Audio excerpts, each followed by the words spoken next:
వీక్షకులందరికీ నమస్కారం. మే నెల 15వ తారీఖున దేవగురువైనటువంటి బృహస్పతి ప్రస్తుత వృషభ రాశి సంచారాన్ని వదిలిపెట్టి మృగశిర నక్షత్రం 3వ పాదం మిథున రాశిలోకి అనగా మిథున సంక్రమణం ఆయన చేయబోతూ ఉన్నారు. ఈ సంక్రమణంలో భాగంగా ద్వాదశ రాశుల వారికి ఏ విధమైనటువంటి శుభాశుభ ఫలితాలు కలగబోతూ ఉన్నాయి, అలాగే ప్రత్యేకించి ఈ గురుని యొక్క సంచారానికి సంబంధించినటువంటి సందేహాలు కొన్ని ఉంటాయి. ఉదాహరణకి మిథున రాశిలో గురుని యొక్క సంచారం ప్రారంభమైనప్పుడు సరస్వతీ నదీ పుష్కరాలు అనేటువంటివి వస్తాయి.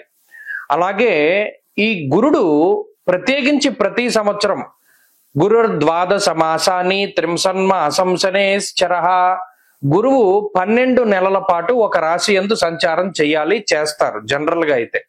అయితే సంవత్సరంలో ఏమవుతుంది, కొన్ని సందర్భాల్లో అతిచార గతే జీవౌ గురునకు అతిచారము అనేటువంటి ఒక అవస్థ ఉంటుంది. అలాగే వక్రత్వము అనేటువంటి మరొక అవస్థ కూడా ఉంటుంది. అంటే సాధారణంగా గురుడు ప్రతి సంవత్సరంలోనూ కూడా 2 రాశుల్లో సంచారాన్ని చేస్తారు. ఇదే గురువు ఒక సంవత్సర కాలంలో 3 రాశుల్లోకి ప్రవేశం చేస్తే అది అరిష్ట యోగంగా చెప్పబడింది జ్యోతిష్ శాస్త్ర రీత్యా. సాధారణంగా ఏమవుతుంది అంటే ఒక 9 నెలల పాటు రాశిలో ఉండి ముందు రాశిలోకి వెళ్ళి వక్రించి మళ్ళా వెనక్కి వస్తూ ఉంటారు. కానీ ఇక్కడ గురుని యొక్క ఫలితాలు చెప్పేటప్పుడు ఏం చెప్తాము, సంవత్సర కాలం పాటు ఈ ఫలితమే ఉంటుంది అని చెప్తాం. శ్రోతలు ఏం చేయాలి అంటే ఇప్పుడు మిథున రాశిలో గురుని యొక్క సంచారం వల్ల ద్వాదశ రాశులకి ఫలితాలు మనం చెప్తూ ఉన్నాం. మధ్యలో అక్టోబర్ నెలలో గురుడు పునర్వసు 4వ పాదంలోకి వెళతారంటే కర్కాటక రాశిలోకి వెళ్ళి మళ్ళా డిసెంబర్ నెలలో మిథున రాశిలోకి వస్తారంటే మరలా బ్యాక్ వస్తారు. ఆ 2 నెలలు మినహాయించి మిగతా 10 నెలలకి ఈ ఫలితం అనేటువంటిది అన్వయం అవుతుంది. కాబట్టి ఆల్మోస్ట్ సంవత్సరం పాటు కూడా గురుడిచ్చేటువంటి ఫలితాలు ఏ విధంగా ఉన్నాయనేటువంటి విషయాన్ని మనం చాలా క్లుప్తంగా ఈ వీడియో ద్వారా తెలుసుకొనవచ్చును. అలాగే గురుని యొక్క కారకత్వాలు కొన్ని ఉంటాయి. యజన కీర్తి గృహ కాంచన పుత్ర వస్త్ర అశ్వాది కారకో గురు. దేవగురువైన బృహస్పతి సంతానానికి కారకుడు, వాహనానికి కారకులు ఆయన. అలాగే గృహానికి భూమికి సంబంధించినటువంటి కట్టుబడులకి వాటికి కూడా కారకులు, యజ్ఞయాగాది క్రతువులకి కారకులు, తీర్థయాత్రలకి దైవ దర్శనాలకి వీటికి కారకులు. ఒక్క గురుడు జాతకంలో గోచార రీత్యా బలంగా ఉంటే, జాతకంలో బలం తక్కువగా ఉన్నా కూడా కొన్ని సందర్భాల్లో గోచార గురుడు చాలా వరకు కాపాడతారు.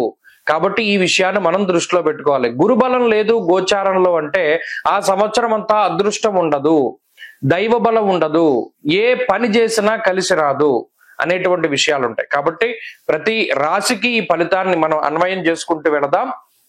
ఈ గురుని యొక్క మార్పు మకర రాశి వారికి మే 15వ తారీఖున మారేటువంటి గురువు షష్ఠభావంలో ఉండబోతున్నారు. ఈ సంవత్సరం అంటే గత సంవత్సరంలో గురుబలం ఉన్నది, పంచమ స్థానమందు గురుడు ఉన్నారు. ఏలినాటి శని దోషం ఉన్నప్పటికీ కొంత గురుబలం ఉండడం కాసింది మకర రాశి వారిని. అంటే పూర్తిగా పాడైపోకుండా సగం కాపాడేటువంటి స్థితిలో గురుడు ఉన్నారు. మరి ఈ సంవత్సరంలో గురుబలం పోతూ ఉన్నది. 15వ తారీఖు దాటాక 6వ స్థానంలోకి గురుడు వెళతారు. అయినప్పటికీ ఇక్కడ 2 మంచి విషయాలు ఉన్నాయి. 15వ తారీఖున గురుబలం పోతోంది, 21వ తారీఖున రాహు బలం వస్తోంది. శని ఆల్రెడీ మార్చి 30 నుండి బలంగా ఉన్నారంటే శని రాహువుల యొక్క బలం చాలా అధికంగా ఉన్నది. ఇది 90% ఏం చేస్తుంది అంటే గురుడు ఇచ్చేటువంటి వ్యతిరేక ఫలితాలని తీసేస్తారు శని రాహువులు ఇద్దరు. అంటే గురుడు ఏ ఫలితాలనైతే వ్యతిరేకంగా ఇస్తారో వాటిని తగ్గించేస్తారు. ఉదాహరణకి తీసుకుందాం, షష్ఠ స్థానమందు గురుడు ఉన్నప్పుడు కొంత ఇబ్బందికరమైనటువంటి పరిస్థితులు ఉంటాయి. ఏమని, చౌరాగ్ని నృప భీతిశ్చ గాత్ర గాంభీర్య నాశనం అన్నాడు. అంటే 6వ స్థానంలో గురుడు ఉన్నప్పుడు కొంత రోగ బాధలు, రుణ బాధలు, శత్రు బాధలు అధికంగా ఉంటాయి. ఉద్యోగం కొంత ఇబ్బందికరంగా ఉంటుంది. సొంత మిత్రులు, బంధువులు వీళ్ళందరూ కూడా కొంత వ్యతిరేకంగా ఉంటారు, వ్యతిరేకంగా మాట్లాడుతూ ఉంటారు. లేదా కొంత ఏదైనా ఒక అనారోగ్య సమస్య వల్ల లేదా ఇంకో దాని వల్ల కొంత మనిషి వెనకబడిపోయేటువంటి పరిస్థితులు ఉంటాయి అనేటువంటి విషయం. మరి ఇప్పుడు రాహు 2వ స్థానంలో ఉంటే సౌభాగ్య భాగ్యం ఆరోగ్యం అన్నాడు. ప్రత్యేకించి ఆరోగ్యం గురించి మాట్లాడతారు రాహు గురించి చెప్పినప్పుడు 2వ స్థానంలో. అంటే గురుడు ఎప్పుడైతే వ్యతిరేకంగా ఆరోగ్యాన్ని తీసేస్తున్నారో ఈయన ఆరోగ్యాన్ని ఇస్తాడు. షష్ఠభావమందు గురువు వివాహానికి సంబంధించినటువంటి వాటిని విచ్ఛిన్నం చేయడానికి లేదా శత్రువుల కింద మనల్ని మిగతా వారిని మార్చడానికి ప్రేరేపిస్తూ ఉంటే వాక్ స్థానమందు రాహువు లౌకికత్వాన్ని ప్రదర్శన చేస్తారు, అంటే లౌక్యాన్ని ప్రదర్శన చేస్తారు. లౌక్యం లౌక్యం అంటే ఏంటి? ఎవరి దగ్గర ఎలా మాట్లాడాలి, ఈస్థెటిక్ సెన్స్ అంటారు. ఎవరి దగ్గర ఏ విధంగా మాట్లాడాలి, ఎవరితో ఎలా మెలగాలి. శని తృతీయంలో ధైర్యాన్ని ఇస్తారు, గౌరవాన్ని సంపాదించుకునేటువంటి స్థితిని ఇస్తారు, నాయకత్వాన్ని ఇస్తారు. అంటే ఇక్కడ మకర రాశి వారికి గురుబలం లేకపోయినా నేను చెప్పబోయేటువంటిది ఏంటి అంటే, షష్ఠ స్థానమందు గురుడు ఉండడం వల్ల గురుబలం ఉండదు. దానివల్ల పైన చెప్పినటువంటి సమస్యలు వచ్చినప్పటికీ వాటి నుండి శని రాహువులు కాపాడుతున్నారు కాబట్టి భయపడవలసినటువంటి పరిస్థితులు లేవు. అంటే గురుబలం తగ్గినా కూడా అంత ప్రమాదకరమైనటువంటి పరిస్థితి ఉండదు. ఈ విషయాన్ని దృష్టిలో పెట్టుకోవాలి. గురువు 12 నెలల పాటు ఒక రాశి యందు సంచారం చేయాలి, చేస్తారు జనరల్ గా అయితే సంవత్సరంలో ఏమవుతుంది, కొన్ని సందర్భాల్లో అతిచార గతే జీవవు, గురునకు అతిచారము అనేటువంటి ఒక అవస్థ ఉంటుంది. అలాగే వక్రత్వము అనేటువంటి మరొక అవస్థ కూడా ఉంటుంది. అంటే సాధారణంగా గురుడు ప్రతి సంవత్సరంలోనూ కూడా 2 రాశుల్లో సంచారాన్ని చేస్తారు. ఇదే గురువు ఒక సంవత్సర కాలంలో 3 రాశుల్లోకి ప్రవేశం చేస్తే అది అరిష్ట యోగంగా చెప్పబడింది జ్యోతిష్ శాస్త్ర రీత్యా.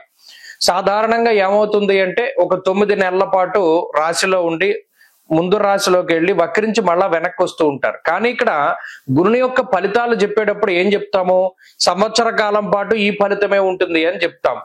శ్రోతలు ఏం చేయాలి అంటే, ఇప్పుడు మిథున రాశిలో గురుని యొక్క సంచారం వల్ల 12 రాశులకి ఫలితాలు మనం చెప్తూ ఉన్నాం.